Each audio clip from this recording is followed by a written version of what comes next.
আজকের রেসিপি ক্যাপসিকামের এমন একটি সবজি যাতে ফ্লেভার, স্বাদ আর রিচনেস ভরপুর। এটাকে আপনি টিফিনে নিয়ে যান বা লাঞ্চ ডিনারের সাইড ডিশ হিসাবে পরিবেশন করুন।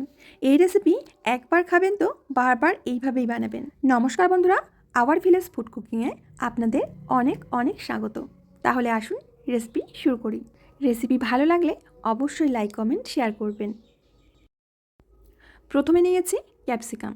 এখানে 300 গ্রাম ওজনের 3টি ক্যাপসিকাম খুব ভালো করে ধুয়ে শুকিয়ে নিয়েছি। এখন একটা ক্যাপসিকাম আমি আপনাদের কেটে দেখাচ্ছি। আমি আমার পছন্দ মতো কাটছি, আপনারা আপনাদের চয়েস মতো কেটে নেবেন।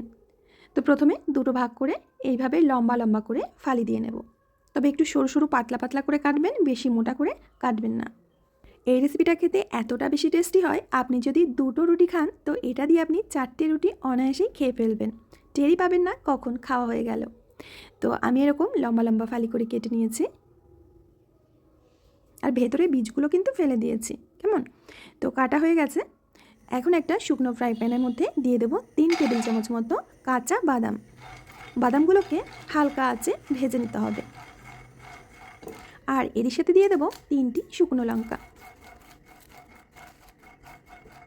বাদামগুলো যখন হালকা মুচমুচে হয়ে আসবে তখন আমরা এর মধ্যে আরও কিছু মশলা দেব। গোটা ধনিয়া 1 টেবিল চামচ। ধনিয়াটা ভাজতে একটু সময় লাগে, তো ধনিয়াটা আমি আগে দিচ্ছি। ধনিয়াটা একটু নাড়াচাড়া করে নিয়ে এর মধ্যে দিয়ে দেব 1 চামচ মতো মৌরি, দিয়ে দেব 1 চামচ মতো জিরে। এখন সব কিছু আবার একটু হালকা আঁচে ভেজে নিতে হবে। গ্যাসের ফ্লেমটা কিন্তু সবসময় লো করে রাখবে, আর তাওয়াটা যদি খুব গরম হয়ে যায় মাঝে মাঝে একটু বন্ধ করে দেবে। কয়েকটা গোলমরিচ আর লবঙ্গ দিলাম। এখন দেখতে পাচ্ছ সব কিছু কিন্তু হালকা একটু লাল হয়ে গেছে। এবার গ্যাসের ফ্লেমটা বন্ধ করে দিয়ে দেবো 1 টেবিল চামচ মতো সাদা তিল আর 1 টেবিল চামচ মতো ডেজিকেটেড কোকোনাট। আর তোমাদের হাতের কাছে যদি শুকনো নারকেল করা থাকে সেটাও দিতে পারো। আর এই দুটো জিনিস দেওয়ার পরে কিন্তু গ্যাসটা বন্ধ করে দিতে হবে, না হলে এগুলো পুড়ে যাবে। গ্যাস বন্ধ করার পরেও তাওয়াটা অনেকক্ষণ গরম থাকে, ওই গরমে তিল আর নারকেল ভাজা হয়ে যাবে। তো সমস্ত কিছু ভাজা হয়ে গেছে, অন্য একটা প্লেটের মধ্যে নামিয়ে নেব। ঠান্ডা করে নিয়ে একটা মিক্সিং জারের মধ্যে দিয়ে দিচ্ছি। একটু বড় বড় দানা করে এটা পাউডার করে নেব। তোমরা দেখতেই পাচ্ছ এগুলো কিন্তু একেবারে ফিনিশিং আমি করিনি, একটু দানা দানা মতো রেখেছি। গুঁড়োটা ঠিক এরকমটাই করতে হবে। তো মশলা আমাদের রেডি। এখন ওই তাওয়ার মধ্যেই দিয়ে দেব 2 চামচ মতো তেল। তেলটাকে ভালো করে একটু গরম করে নিতে হবে। তেল গরম হয়ে গেলে এর মধ্যে দিয়ে দেবো 1/2 চামচ মতো সর্ষে। সর্ষেটা যখন ফুটবে দিয়ে দেবো 1/2 চামচ জিরে। জিরে আর সর্ষেটা ফুটে গেলে কয়েকটা কারি পাতা ফোড়ন। এরপরে দিয়ে দেবো আদা কুচি 1 টেবিল চামচ আর 1 টেবিল চামচ মতো কাঁচা লঙ্কা কুচি। এবার সমস্ত কিছু লো আঁচে ভেজে নিতে হবে। এই রেসিপিতে কাঁচা মশলা বা গুঁড়ো মশলা কোনো কিছুই কিন্তু বেশি ভাজা যাবে না, মোটামুটি কাঁচা গন্ধটা যাওয়া পর্যন্ত আমরা ভেজে নেব। এবার দিয়ে দেবো ক্যাপসিকাম। ভালো করে মিশিয়ে নেব। আর এই সময় গ্যাসের আঁচটাকে হাই করে দিতে হবে। হাই ফ্লেমেই কিন্তু ক্যাপসিকামটা রান্না করতে হবে। দিয়ে দেবো 1/2 চামচ মতো লবণ। লবণটা অবশ্যই পরিমাণ মতো দেবে, খুব বেশি দিলে কিন্তু এই রেসিপির টেস্টটা খারাপ হয়ে যাবে।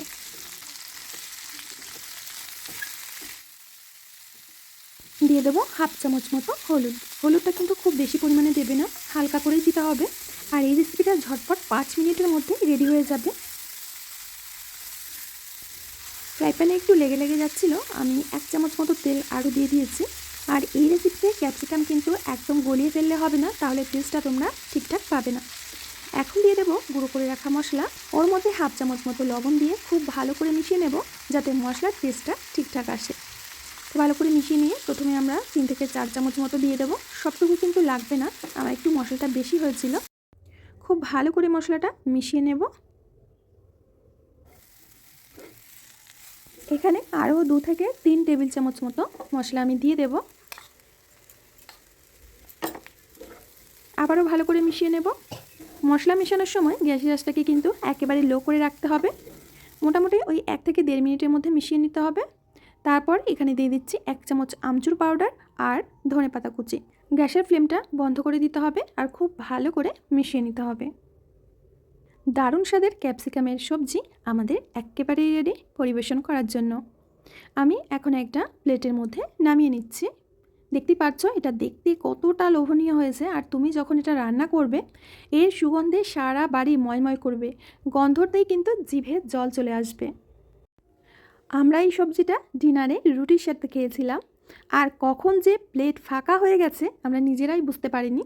বন্ধুরা, আপনারা একবার হলেও এই রেসিপিটা ট্রাই করবেন, আমি কথা দিচ্ছি, আমি গ্যারান্টি দিচ্ছি আপনাদের ভীষণ ভীষণ ভালো লাগবে।